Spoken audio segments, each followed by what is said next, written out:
For those I haven't met, I'm Richard Haddock. I'm the chair of the board of St Vincent's Curran Foundation, and it's my pleasure to welcome you to tonight's Inside St Vincent's on the St Vincent's Curran Endowment and Plan Giving programs.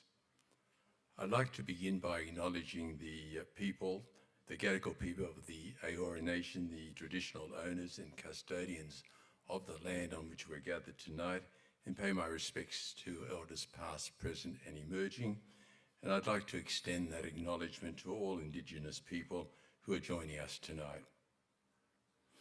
Very special welcome to Sister Helen Clark from the Sisters of Charity, who's joining us in person. Thank you very much, Sister, for being with us. I'd like to also acknowledge Charles Curran, AC, Chairman of Trustees, St Vincent's Curran Trustee, board members of St Vincent's Health Australia and the St Vincent's Curran Foundation, all our dedicated clinicians and staff joining us today, and Shantini Naidu, the CEO of St Vincent's Curran Foundation, and members of the foundation team. A very special thank you to our facilitator tonight, Louise Walsh, and our panel of St Vincent's expert clinicians and donors for sharing their knowledge and insights with us tonight.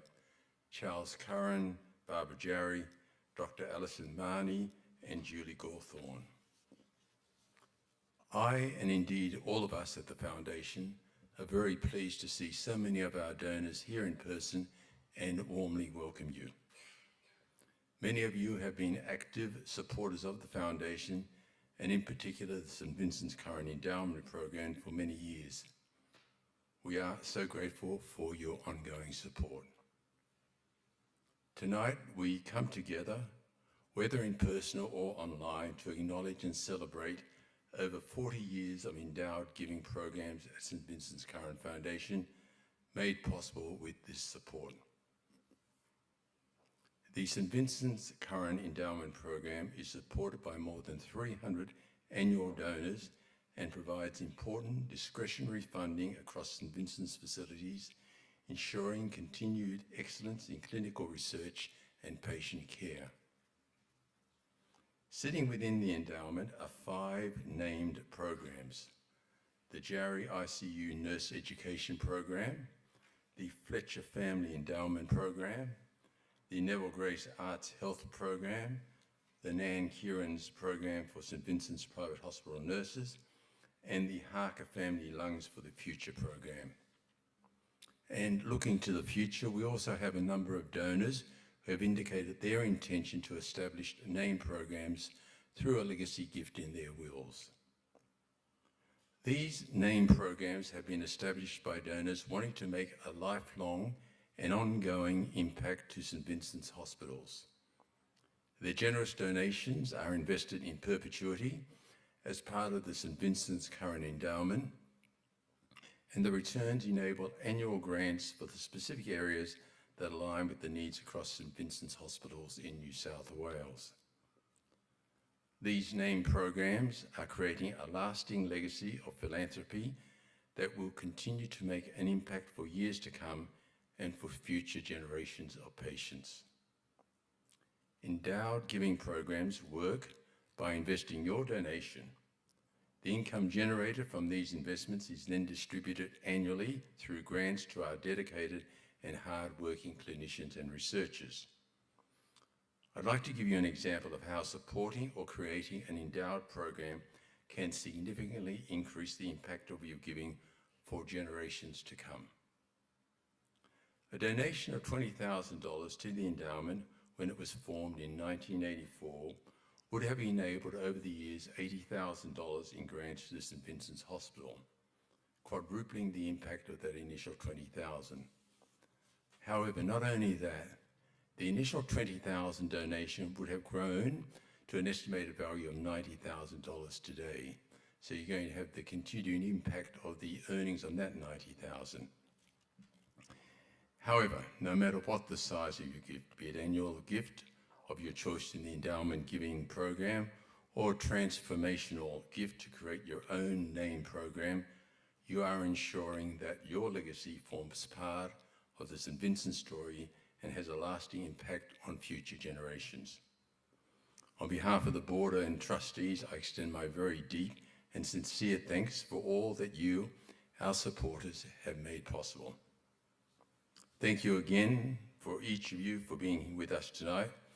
We hope you leave with a better understanding of St Vincent's Endowment and name programs and how they provide long-term support to St Vincent's hospitals to enable improved patient care, the purchasing of crucial hospital equipment, and groundbreaking research. It's now my pleasure to introduce Louise Walsh to facilitate this evening's panel discussion. In addition to being a St Vincent's Curran Foundation board member, Louise is founder and CEO of Walsh Capital, and Louise is widely regarded as one of Australia's leading philanthropic advisors and fundraising experts. Thank you, Louise, very much for giving us your time tonight, and please welcome Louise Walsh.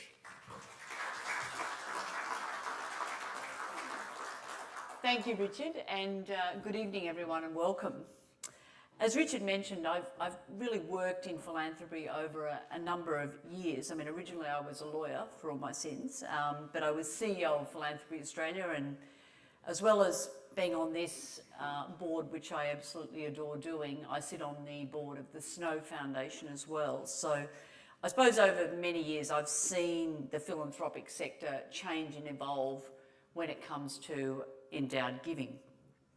So I'd like to introduce our panellists this evening. We've got quite a large panel, as you can see, with 4, so we're going to have to be pretty disciplined about timing so we can get through some of the great questions we've got. But firstly, Charles Curran, AC, I think who would be very familiar to most of you, if not all of you, the son of Paul and Elizabeth Curran, founders of the Curran Foundation.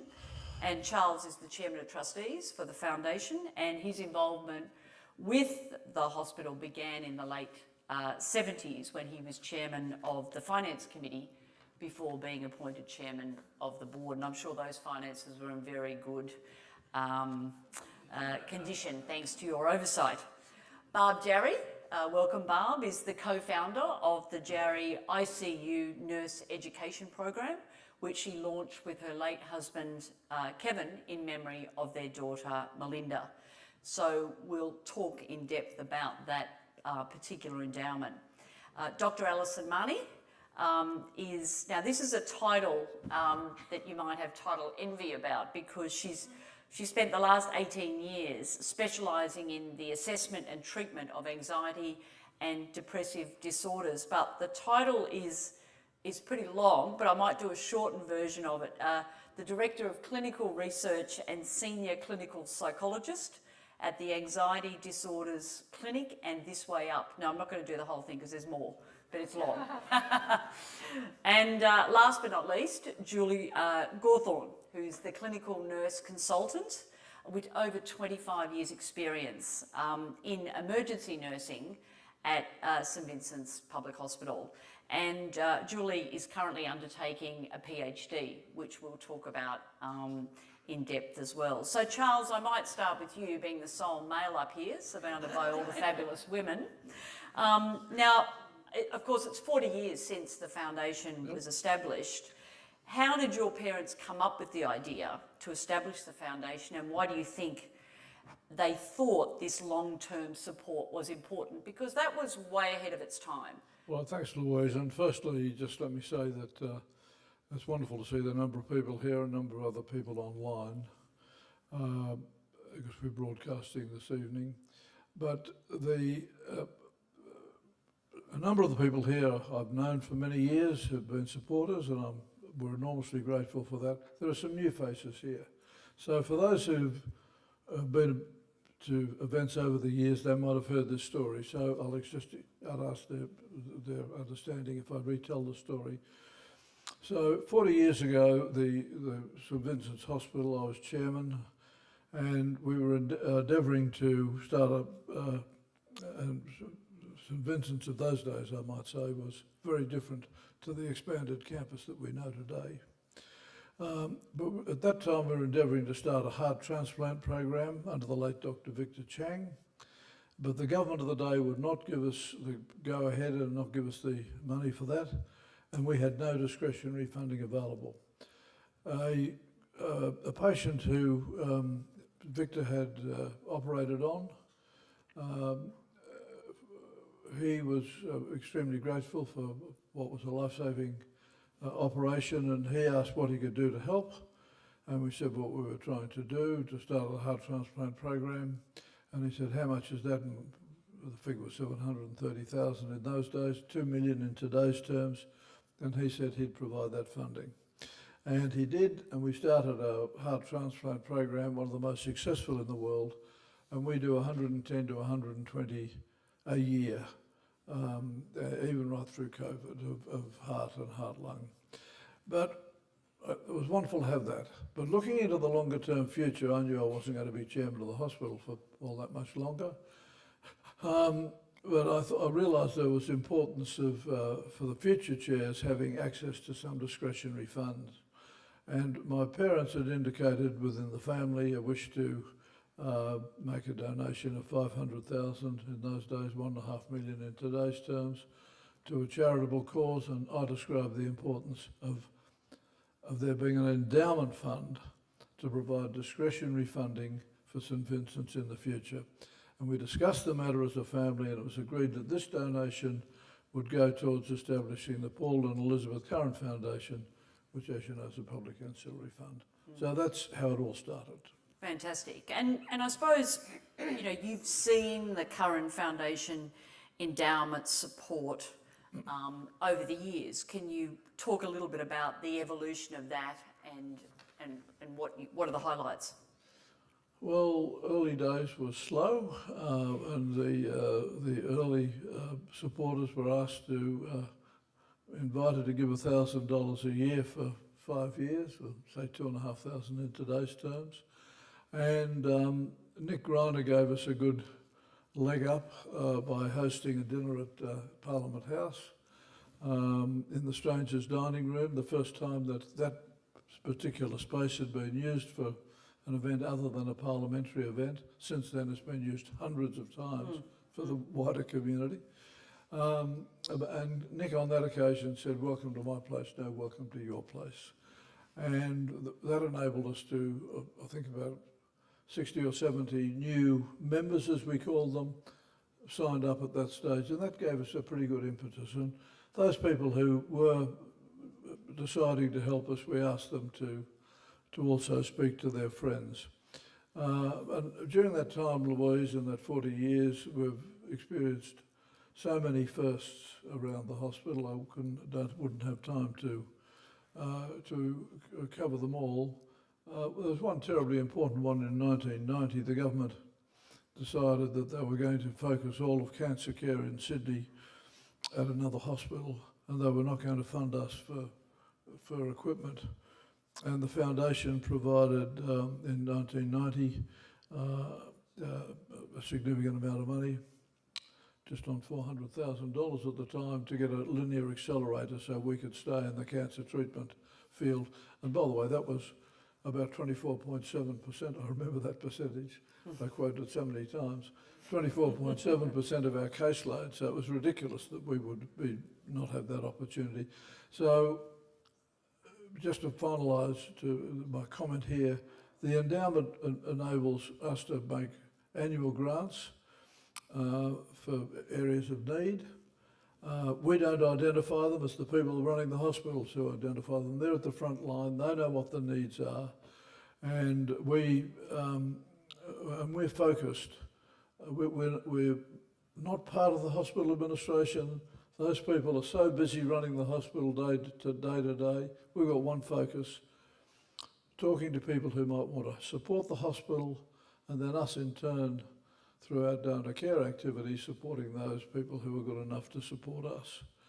And just one other final remark I'd make is that we then went into some new areas, including what we call special projects. And initially there was a cardiac imaging machine, I think for about 3 or 4 million, which was extraordinarily important. The big one that everybody's seen recently, of course, has been the 46.3 million that the generous supporters of the St Vincent's Curran Foundation provided for the expansion and refurbishment of St Vincent's private hospital. So that's an extraordinary amount of money when you think about it for one project, and that's been transforming across the campus. Yeah, Thank you. fantastic. Well, look, I think that sets the scene, you know, and a bit of background here. But Yeah. now we want to shift gear a little bit and talk to Alison and Julie, because they're the grateful recipients of some of these grants, just to really bring it to life. And Alison, let's start with you. I mean, you received a St Vincent's Curran Endowment grant to conduct research into cognitive behaviour therapies now, and how it can assist cancer patients. So just before we get into that, people may not be so aware of what CBT is. So can you just unpack that a bit? Maybe not a lot, but a bit.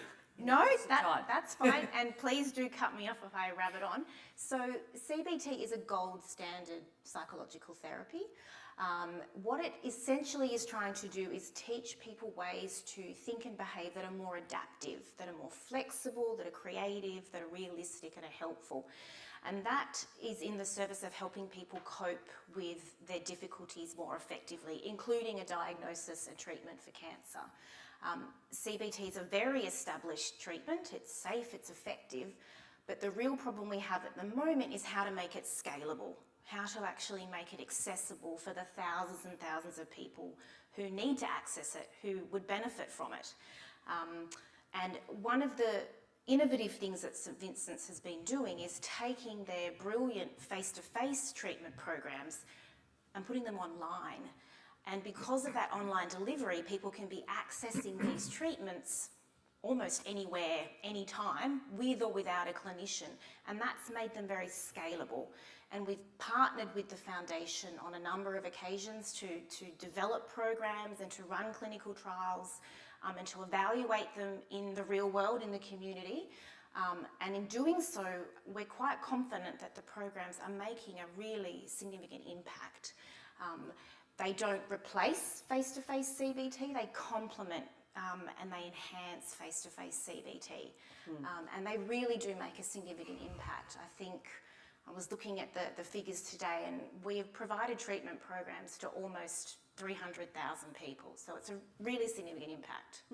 And Alison, just specifically, if you could just drill down a bit and talk about the endowment grant that you got in 2004, which I assume is the most recent one. Can you? Yes, so in a nutshell, what we did is we tailored and modified our existing effective This Way Up CBT programs for a cancer-specific population.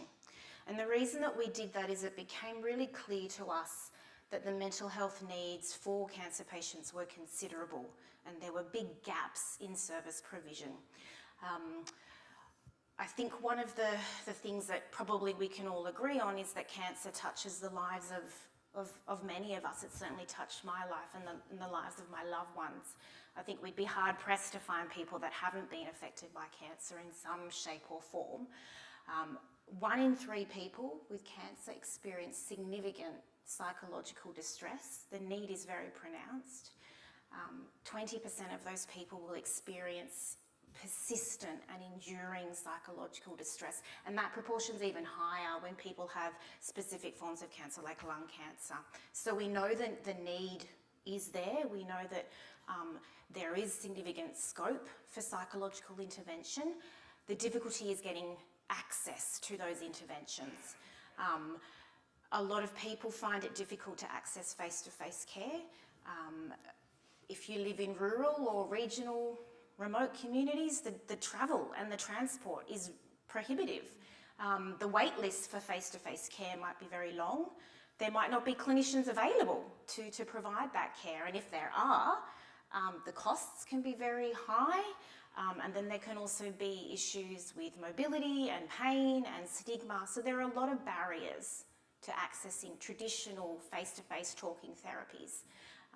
For some cancers as well, head and neck cancers, just speaking is very difficult or can be curtailed.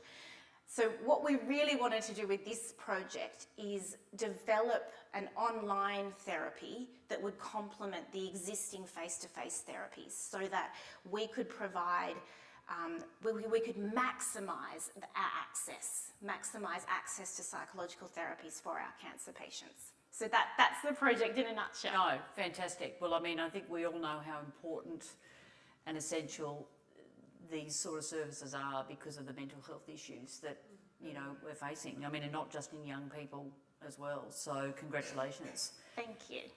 Now, Julie, I mean, working as an emergency nurse for so many years, I mean, one of the things I love about St Vincent's is the number of years that some of these nurses have. You know, the service is incredible, over 25 years. So, I mean, you must have seen the emergency department and the community need change. I mean, what are some of the challenges that you face? Yeah, thanks Louise, bit croaky. Look, we're busier than we've ever been. Our presentations have increased 25%. Our acuity, which is how sick people are coming to us sicker for a variety of reasons.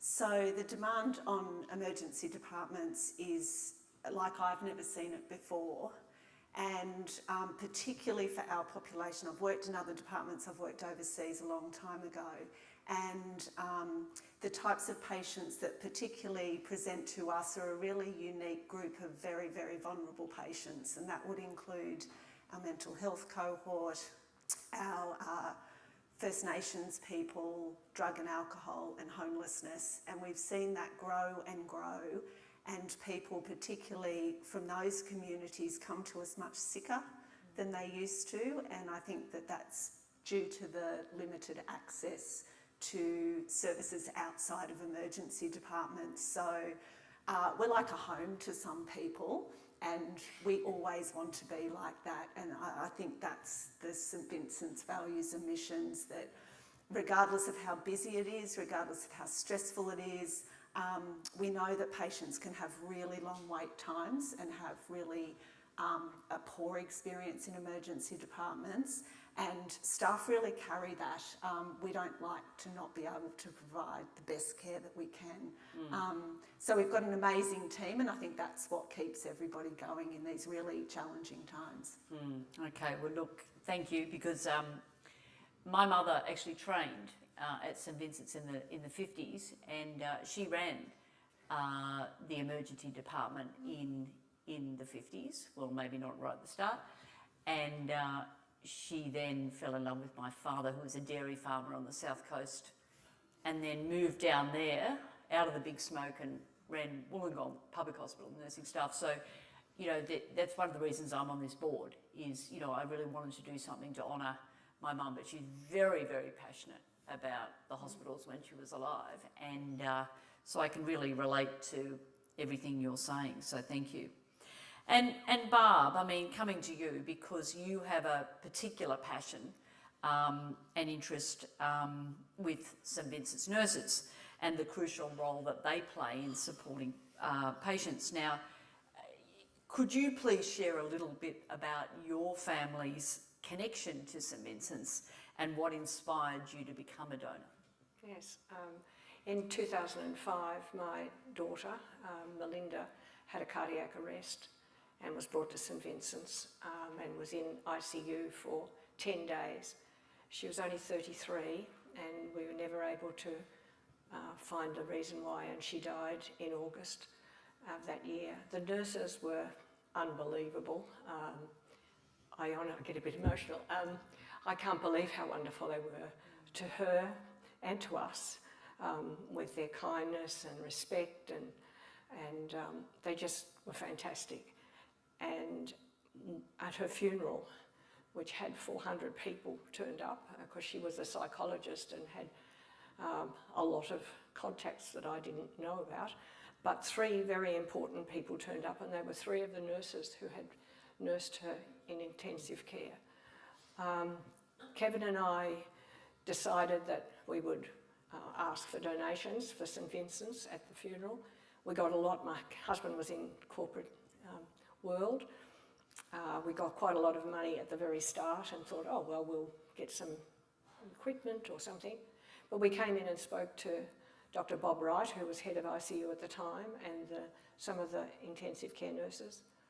And they said, well, we don't need equipment as much as we need something for the nurses. So that's how it started, and we established a fund in Melinda's name for scholarships for nurses to do intensive care nursing. Kevin noticed in intensive care there were 20 beds, only 15 could be used because there wasn't enough nursing staff. They're having to use agency nurses. So that was his, stimulation, I guess, and he was a very practical man. He didn't like to be not in control, and this was something he could really get to do. So he got in touch with lots of people, lots of friends, and he died in 2014, but by that stage, in his very last goal, the goals kept changing along the way, but he raised $1 million before he died. And we've been able to, since then, we've put through, I think, about nearly 300 nurses have graduated from the course. So, and I go to all the graduations and see them all, and it's wonderful. They're really good.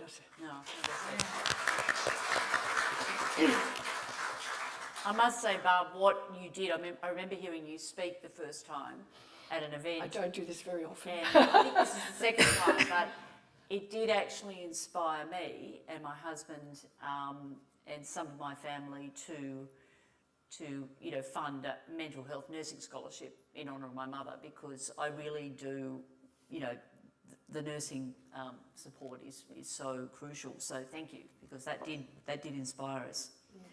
Charles, I know endowment funds and named programs are familiar concepts to many these days, but they're still relatively new in Australia, and especially within the hospital medical sector in particular. Now, the concept of establishing a foundation, or what's called a private ancillary fund, with St Vincent's current foundation is really evolutionary, and especially 40 years ago when your family did it. Can you talk a little bit more about planned gifts of this nature and what inspired the idea? Okay, well, thank you, Louise. And first of all, just to step back to Richard's introduction, and the endowment really was the beginning of the foundation as we know it, and it's hugely at the heart of the foundation now. So that original 500,000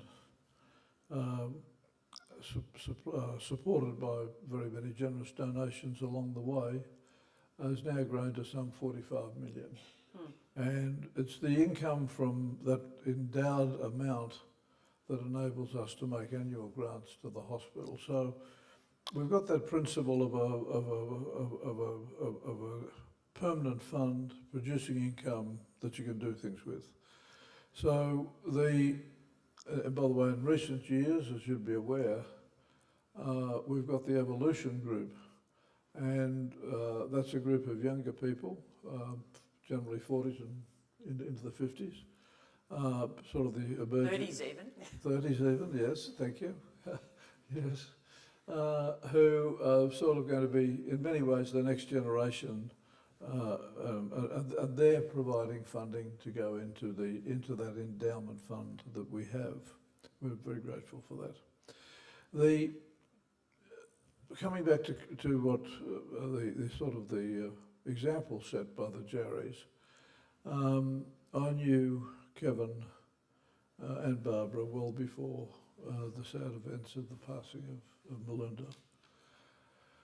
And they, in an inspired way, turned their grief to good cause. And that good cause was to raise funds to support the nurses. And they'd seen the nurses at work. They were so impressed by, we heard Barbara speak about that, they were just so impressed by what they saw. And Barbara, if I could just say that the fact that the scholarships that we give and the support that we give for further education for our nurses makes for better nursing and more skilled nursing, but B, makes St Vincent's a place where people want to come to have a career in nursing. And that's hugely important. And I might say that in terms of some of the other things, some of the other projects that the St Vincent's Curran Foundation supports, we've got the latest equipment in the world in number of areas. I won't try and go through it. That's something that attracts the best clinicians to want to come to St Vincent's. And it becomes a virtuous circle because, you know, those very good people that we attract, be they nurses or doctors or other professionals, that their reputation, the level of service, the contribution they can make to people is just so important. So the Jarry program was really the inaugural one that gave us the light and said, well, wouldn't it be wonderful if some other people were to do something else for other areas as well? And we've got these named programs, a number of them, Richard described them, and the generous people who've started those, they've started them with an initial gift of at least $1 million. We do all the administration, we do the investment, all the accounting, as you know, you're on the board, the grant making, and that's terribly important to make sure that the earnings go to the most needy and the most effective places. So that's one of the attractions that we can offer to people who want to support particular areas. And Peter and Ray Fletcher have done that. And we've also, as Richard referred to, we've had Neville Grace, the late Neville Grace, and Nan Kierans and Valerie McKenzie. And then also, Richard, you spoke about the Stephen and Linda Harker, which is on the lung transplant area, and they very generously set up a named foundation for that area. And Steve Harker had been afflicted by a problem himself in that area, and that's what stimulated him. But then by him kicking it off, it means that others come in behind him and support. So the ongoing outcome is just extraordinary, be it through the Jarry Fund or many other the other name-found programs that I spoke about. But the endowment itself, that so many people give to large amounts and small amounts, generally on an annual basis, we're now up to 45 million. I mean, that enables us to make some really meaningful gifts each year to the priorities set by the people who run the hospital, who are right at the forefront. I think one of the other real advantages as well is that, you know, that these sort of programs enable a donor to not have to bother so much with, let's face it, the admin, the boring part of giving away the money, you know, because that's the great thing that the foundation staff and board help manage.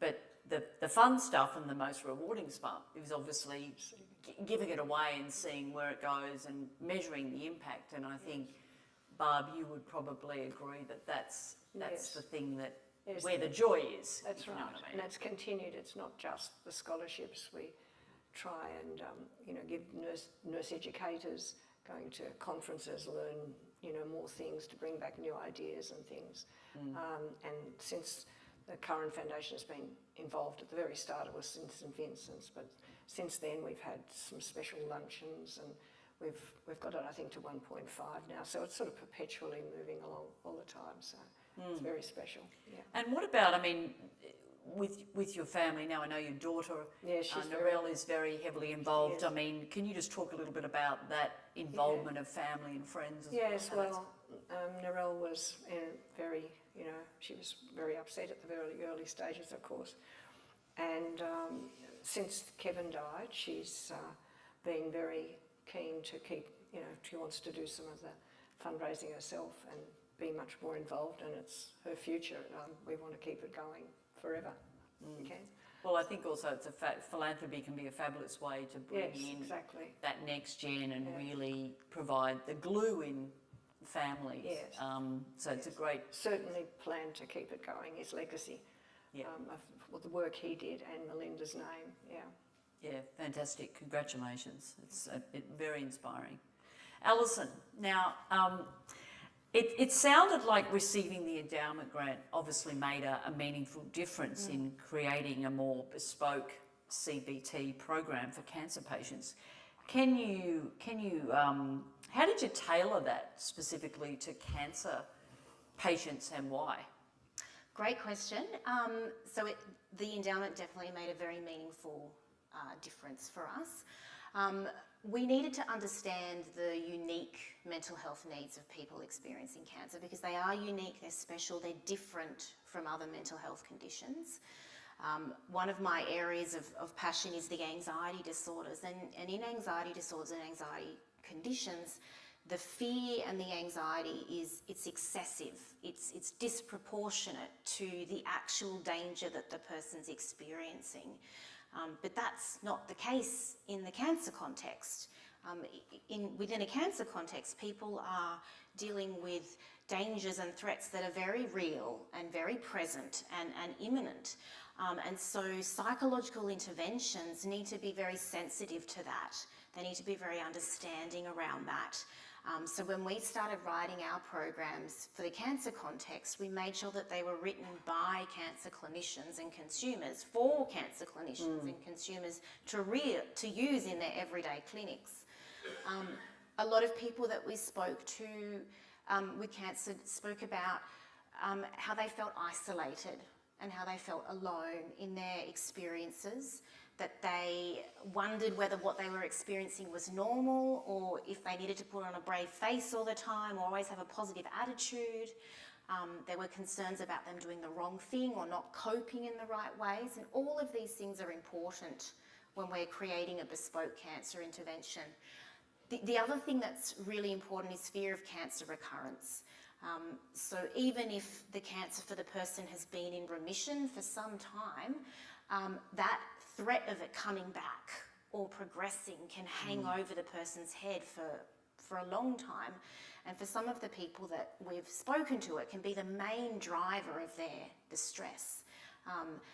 Thankfully or pleasantly, the program that we have developed not only reduces the severity of depression and anxiety and distress, but importantly, it reduces that fear of cancer recurrence.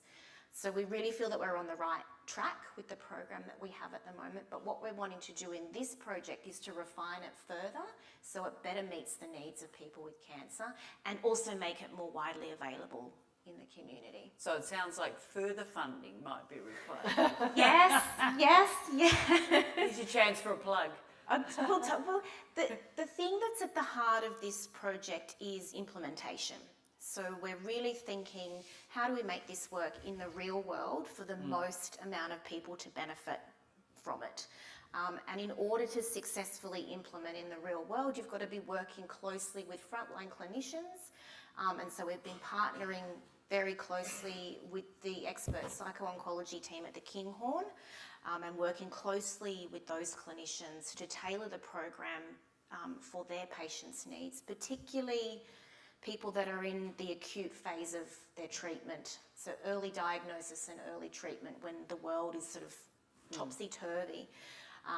We're also working with those clinicians to really develop feasible and practical models of care so that they can integrate the program into their existing care pathways.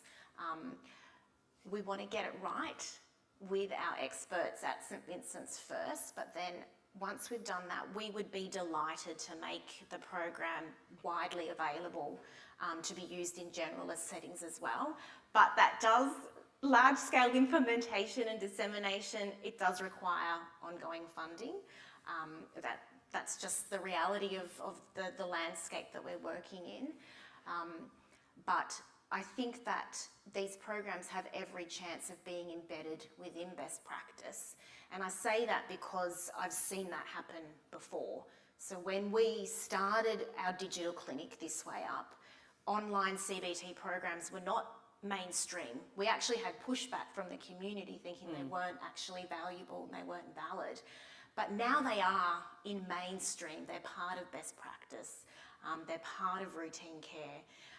They're actually online programs are actually part of the current clinical practice guidelines for the College of Psychiatry. So it is very routine now, and I have every hope that we'll do that for these cancer programs as well.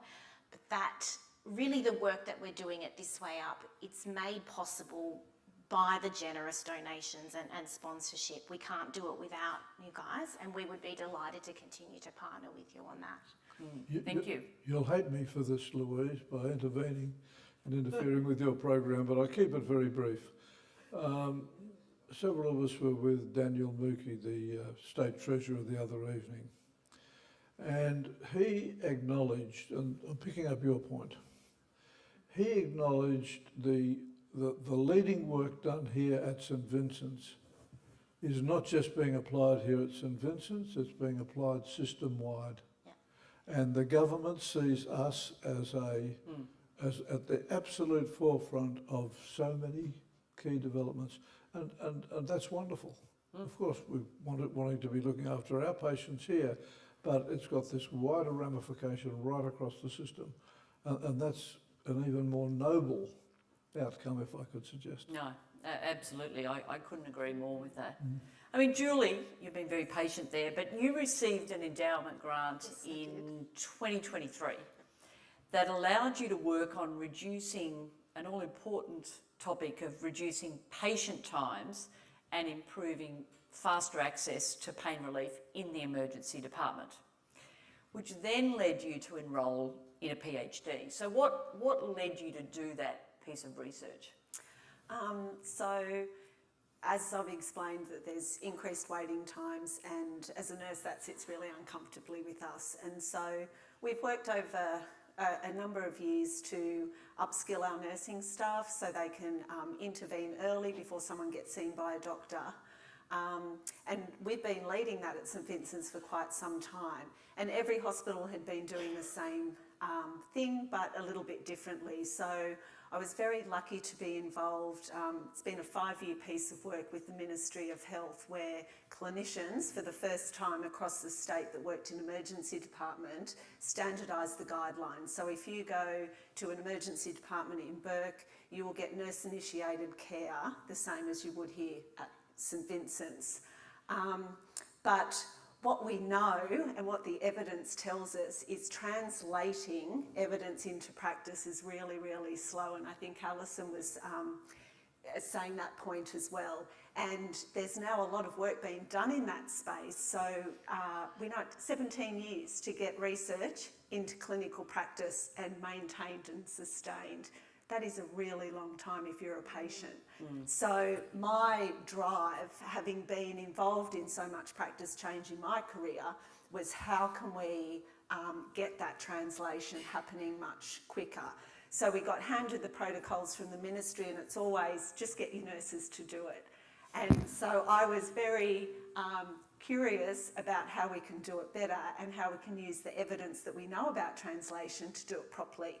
Because rather than just having a protocol, I want every nurse in our department to be using it, so patients get pain relief quicker, they get their blood tests taken, they can have an X-ray ordered by the nurse. We can even give antibiotics to patients who are septic, which we know is a life-threatening illness. But that takes training. We've got a very junior workforce, and you need a lot of skill and expertise to be able to do this. So that took me on my PhD pathway.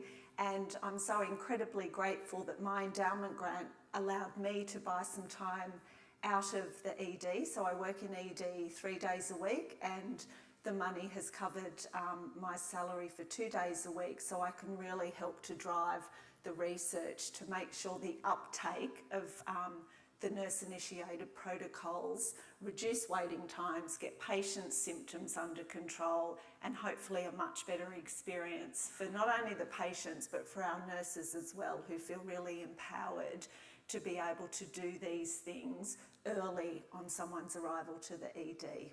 So what happens, what's the next step once you complete the PhD in the ideal world? Well, PhDs are long, Louise. Yes, so right. it's a long process, and I've struggled with that because I've come from this fast-paced ED, and that's how I'm wired, to this very slow research environment. But I guess for me, a lot of times in nursing, nursing's the biggest workforce of clinicians, and we get 5% of research funding, competitive research funding, which is very disproportionate. And we also know from the evidence that if you're in a high research hospital, including nursing, your outcomes will be better.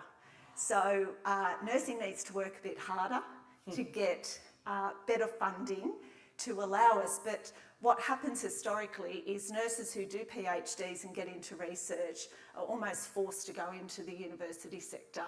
And I would like to change that. I want to be a clinician researcher, because I feel like you need to be on the ground to be able to influence change.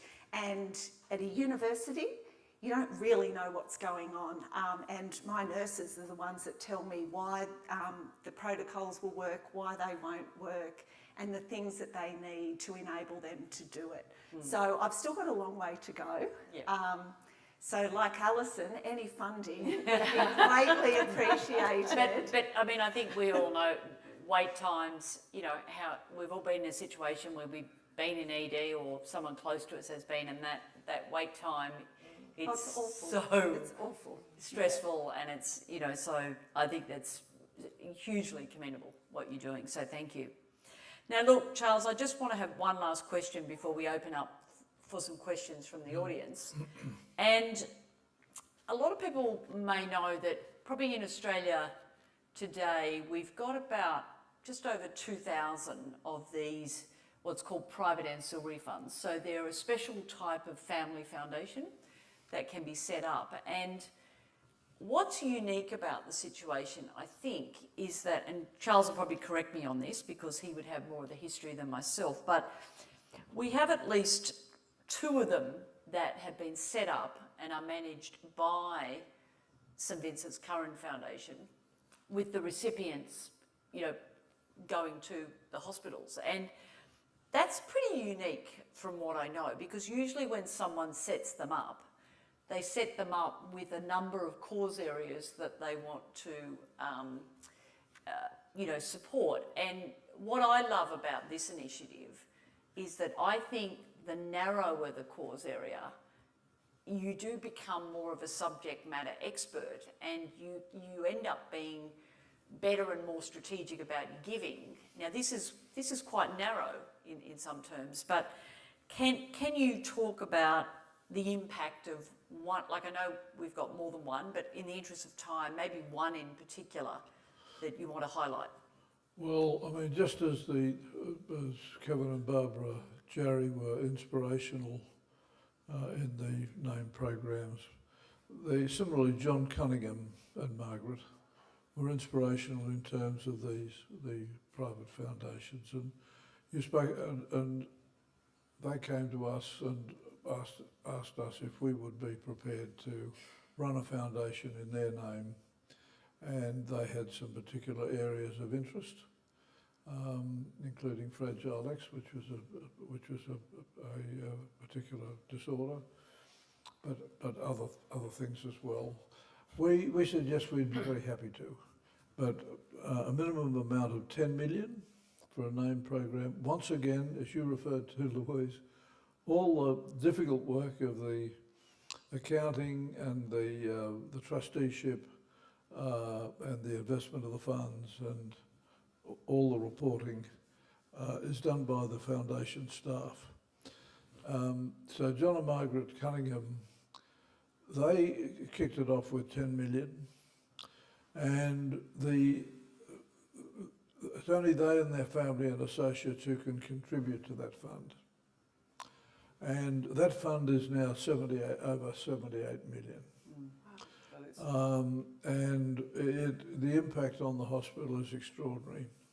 And just to mention some of the things, there's the clinical exchange program. That's a 2-way exchange program with major US health institutes, so that we bring their people out and we send our people over there for a number of months for additional training and experience.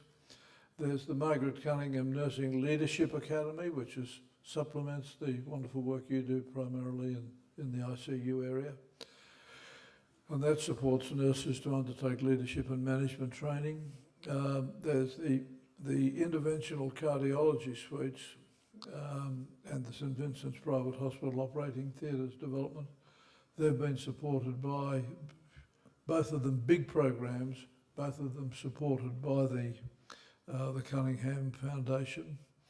And then there's patient transport upgrades, and then there's a really robust fellowship program where there are a number of fellows who we enable them to get some funding so that they can devote part of their ordinary daily life to research. Now, the last year, more than the Cunningham Foundation distributed more than 7 million in grants, and the impact was absolutely extraordinary. And I've given you an indication of the sort of areas where they've been helping. I can touch on the other one very briefly because it's a new one. I think we've got time. Okay, very, very briefly. It's the Alan and Lynn Ridge. They, only in this last year, they wanted to support innovation and technology in healthcare. That was their inspiration. Their initial gift was 10 million, and we're very grateful, enormously grateful for that. Each of those foundations has got an advisory committee. Alan and Lynn, for example, sit on their advisory committee. Through the hospital, people tell us where the really priority areas are, goes through the process that you're part of, and Shanthony and the staff. And then it's taken to the advisory committee, and if they're happy with it, it goes off. So that we, in this last year, there's been over 500,000 distributed from the Alan and Lynn Ridge Foundation, but that foundation will grow. And there are other people, I'm pleased to say, who are talking to us who could be interested in doing a similar thing. And by the way, we're appreciative of every gift we get. Smaller gifts going into the endowment, yes, enormously appreciative. Obviously also appreciative for some of these people that are in a position to and choose to give bigger amounts. And I think just my final comment on that would also be what the likes of the Cunninghams have done in the Ridges. You know, that is truly groundbreaking. I've not actually seen this concept before in Australia where a family foundation, because normally they set up on their own and off they go, whereas this is, you know, quite innovative, and you'll probably see in the future, you know, other charities and larger non-profits copying this, but it is amazing to see St Vincent's be at the absolute forefront, and it's very innovative thinking, I must say. Well, look, firstly, thank you to each of our panellists, but I think we've got a tiny bit of time to take 2 or 3 questions, or if anyone has them, because we may have glossed over something that you want to know more about, but if there's any particular questions, we'd love to have them. So over to you. Okay, we've definitely got one taker. Thank you, sir. How can young nurses afford to live in this area? Oh, very good question. They probably live in a house with about 20 other nurses. We've got nurses that travel a very long way to work here, and I have seen a change in the workforce. We have a lot of young people, they come and they get wonderful experience, and then we lose them to rural or interstate. So it's a reality these days, unfortunately. But I always love to think that we give them such great training and exposure and experience that they take that to other areas and share that knowledge. And come back. I'm sure some will come Some, back. some do come back, Yes. I mean, back in the day, my mother lived on campus. So that was, in fact, literally right opposite here was where she lived, you know, for I don't know how many years, and had the time of her life. But she said Darlinghurst was a very different place then. Yes, sir. I'd like to hear a little more from Barb Jarry, though, about the work, because I know you've come prepared, and your late husband, Kevin, was a great friend of mine. So I'd like to learn a little more, please. Oh, there's not a great deal more to tell, except that Kevin was very determined to make sure that there was a memory for Melinda, and to be able to do it in such a way to help the nurses that helped us. We really felt that that was extremely important way to thank her, thank them, and we hope that it will continue on by not just what we were just talking about. A lot of the nurses that have graduated over the last 20 years that I've seen, I've been to all the graduation ceremonies, a lot of them have come back, and a lot of them are nurse educators now that actually went through the scholarship. So hopefully they will stay in St Vincent's rather than going somewhere else. But trying to spread more than just the scholarships, but for research and also to support nurse educators to learn more in every field. Yeah, so that was the whole point, to try and I feel very honoured to have been accepted into the St Vincent's family, and I've been not just the nurses then looking after me, but there's a hell of a lot of people, Curran and St Vincent's, that still look after me. It's a wonderful family. Thank you, Barb. Now listen, we've got a question which I think might be for Charles, looking at this. It's from online. Can anyone contribute to an existing named program or foundation? Okay, that's a very good question. In terms of the named programs, they're really part of the endowment. That's part of the public side of things, and they can. And so, for example, people have contributed from day one to the Jarry fund, and similarly with Steve Harker, people have been contributing to support, which is the lung initiative. They've been contributing there. So the answer to the named programs is yes, and it's very gratefully received.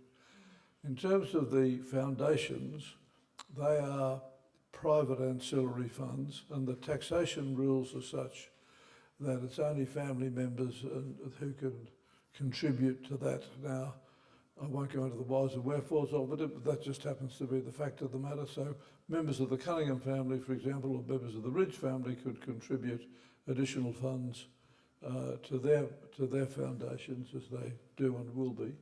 But I hope that answers that question. Yeah, as opposed to family, friends and the public is what we're saying with the latter. Yep. Okay, well look, I think in the interest of time, I can see Shanthony's hovering. And, Louise, I think someone's got the microphone. oh, okay, sorry, I missed I that. was just wondering, how are the funds managed and invested in what are quite difficult times? Okay, Mr. Trump, it's a Trump question. Okay, Charles. Well, we have virtually from the beginning, we've recognised the extraordinary responsibility that we have for the very careful husbanding of the funds that are entrusted to us, both in terms of making sure that they're invested wisely, which is the question that you're referring to, but also that they're appropriately used to support the causes that they should be supporting. So to answer your question, we have two very large funds which invest hundreds of billions, if not trillions, around the world. But they have within their portfolio of opportunities of investing money or receiving money from investors, and we're an investor in that regard, we as the foundation. We have the opportunity of specifying how much we want to go into Australian securities, how much we want to go into overseas securities, how much into property and how much into bonds and things of that kind. And the board, and Richard heads this up, and also our Audit, Risk and Compliance Committee plays an important role here. We also take professional advice to assist us in making the correct calls as to the proportions of the funds that we manage that go into these various asset classes. So let me, I think I can say, I've lived in the investment world, I think I can say it's done enormously professionally, and that does reflect the great sense of responsibility we feel towards the money that's entrusted to us by other people. Thank you, Charles, and a great question. So I think as Shanthony's coming up to the stage, I think, you know, it is very broad here. I mean, there's endowment donors who contribute anything from $100 a month through to donors who set up name programs like the Jarrys have done. There's bequests, and there's, you know, the visionary philanthropists who, like the Cunninghams or the Ridges, who've, you know, contributed extraordinary gifts. So there is a place for everyone to be involved in the planned programs and endowment gifts. We want to really stress that. So thank you, Shanthony. Oh, here she is, sorry. But I'll leave you to do the wrap and the close. Thank you so much, Louise. For those of you I haven't met, I'm Shanthony. I'm the CEO of the St Vincent's Curran Foundation. I'm also the company secretary for the trustee company, which sits across the other foundations, the JW&M Cunningham Foundation and the Allen and Lynn Ridge Foundation. So I suppose we approach the governance of the St Vincent's Curran Foundation and our investments, which have been so generously contributed by members of the public and our community of donors, alongside those visionary philanthropic foundations which have been mentioned tonight, just for some context. And of course I report to Richard Haddock and the board of the St Vincent's Curran Trustee Limited, which, as Charles has alluded to, has a very serious approach to and conservative, I would say, approach to how we manage any endowed programs, because of that sense of responsibility of looking after funds that have been contributed by our donors. One of the things that maybe we haven't talked about as much is that as much as we are a fundraising group, we are also a grant-making organisation, and the management of how we approach the giving away of the grants, whether it be endowment grants, and you'll be happy to know, Alison and Julie, that in about 8 weeks we'll be opening applications across the campus for the 2025 endowment grants process, and we generally get about 120 or so applications from clinicians, clinician researchers, nurses, physiotherapists, allied health staff, psychologists for those grants, and there's a grants review committee made up of senior hospital representatives that advise us on which grants they feel are the priority grants. And as part of that process, the donors who contribute to the St Vincent's Curran Endowment, and I acknowledge so many long-standing supporters here, and for example our honorary life member Jim Demix, who's here tonight. Jim, who've been involved in giving in that way for 40 years, ever since the foundation was established. So quite extraordinarily loyal donors. We get to see the impact of a grant given in 2004. So 10 years ago, 11 years ago, you're actually following that story through. And then because of our fundraising for special projects, we also get to work with the clinicians and hear, okay, well, here's a program that's been seed funded by the endowment grant. has grown and has the potential for this enormous impact nationally and internationally, can we seek donors to support that in more directly? You know, similarly with Julie, it's hard for us not to want to support Julie through the very long process of the PhD. So, but then in making that decision, we need to know that the hospital is also going to support Julie, so that the funds that we give are meaningful, are outcome driven, and, you know, we have the reporting back to tell our donors, you know, how your contributions have helped. So, you know, that is quite a joyous part of my job and my team's job, in that we get to see that virtuous circle, as Charles referred to, and we're so grateful for that. So thank you everyone for joining us tonight. Tonight we have focused on those endowed programs, the legacy that can be created through setting up your own named program, hopefully the enjoyment of being a part of a community of donors that support something like you know, the St Vincent's Curran Endowment, which is truly at the heart of our foundation. But of course, we do a lot of work outside of our endowed programs in what we call special projects fundraising as well, and we're very grateful to all our donors who choose to support in areas of their interest. So we like to say that we are donor-led. We prefer to work with the areas that you're most passionate about, and we must make the distinction that funds that are donations that are invested as part of the endowment, you have to tell us that that's where you would like it to go. So really it is only when donors choose to have their funds invested or endowed that we put those funds to that. Where donors choose to have a more special project outcome, then that's the donor's choice, and we support that, of course. So, as Louise said, we are privileged to be able to work with people in a way that is meaningful to the individual donor or the families. I'd really like to thank our panelists tonight.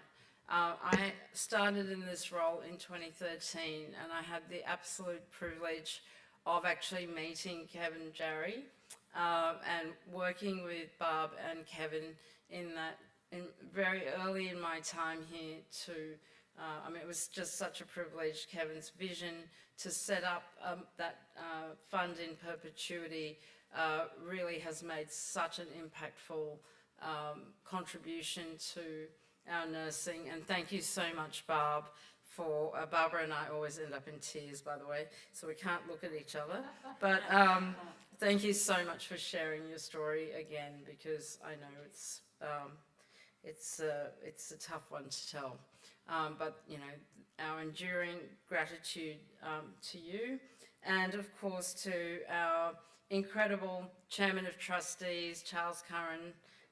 Charles, of course, has been the chairman of the trustees of the foundation for 41 years now, and you know, the innovation and creativity around these philanthropic structures that Louise referred to with our board, to be able to explore these structures and create these quite, you know, innovative programs to respond to what our donors are also asking for is really unique in the Australian landscape, and it is truly inspirational, and we would not have achieved what we have without the leadership of Charles and Richard. So thank you, Richard, as well.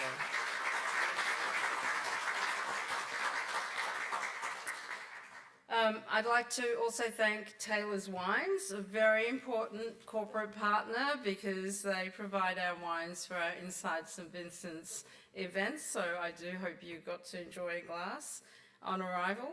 But our enduring gratitude is reserved for you, our donors. We're so grateful for all the support that we get.